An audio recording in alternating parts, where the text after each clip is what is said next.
गुफा के अंदर हुआ एक ऐसा धमाका जिससे बाबा खुद भी परेशान हुए।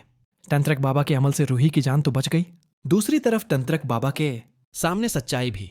आगे की गुफा के अंदर मैंने एक ऐसा अनुरोध किया है जो मुझे नहीं करना चाहिए था। मैंने भगवान की एक ऐसी भक्ति को यहां पैराख करने की कोशिश की है जो कि मुझे नहीं करना चाहिए था।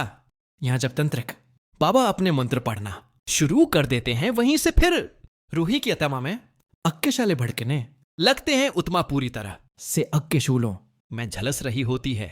जैसे ही अग जलने लगती है, मंदिर के अंदर भगवान की मूर्ति के साथ भी अग के शोले भड़कने लगते हैं। घर वाले परेशान होते हैं।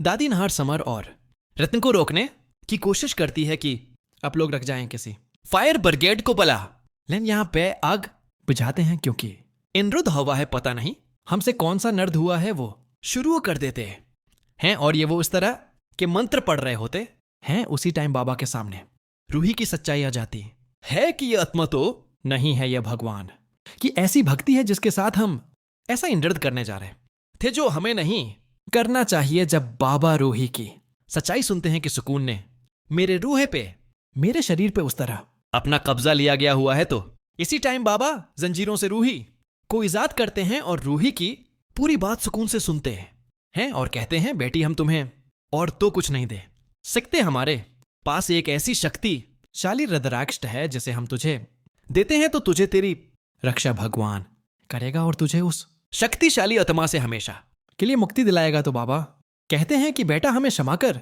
दीजिए, हमें इस तरह नहीं करना चाहिए था आपके साथ। तो रूही कहती है, बाबा अब सिर्फ और सिर्फ यही मुझ कृपा कीजिए कि मेरे घर वालों को इस आत्मा से महफूज कीजिए। मेरे पति और मेरे घर वाले इस आत्मा के विष में हैं जो उनको हर तरह इस्तेमाल कर रही है। आप यही कृपा करें कि उस आत्मा के लिए ऐसा कुछ कर दें कि वो हमारा घर छोड़कर चली जाए। तो बाबा जब ये सुनते हैं तो गुस्से में होते हैं और कहते हैं, बेटा हम इस तरह का कोई अमल करेंगे जिससे सुकून को, सुकून की शक्तियों को हम बेवश कर देंगे जो कुछ भी नहीं कर पाएगी। वहीं से जब घर के अंदर भगवान की मूर्ति के साथ आग लगना शुरू हो जाती है तो सब हैरान और परेशान होते हैं कि हमने कौन सा ऐसा नृत्य किया है जिसकी हमको यह सजा मिली है। दूसरी तरफ हम देखते हैं कि रूही की जो आत्मा है वो एक पूरी शक्ति के साथ इस घर में उती है। तो घर वाले जब नहार बाहर उठते हैं, देखते हैं यहां ना कुछ आग लगी है और न ही कुछ हुआ है। जब नहार उते हैं तो देखते हैं कि मेरी रूही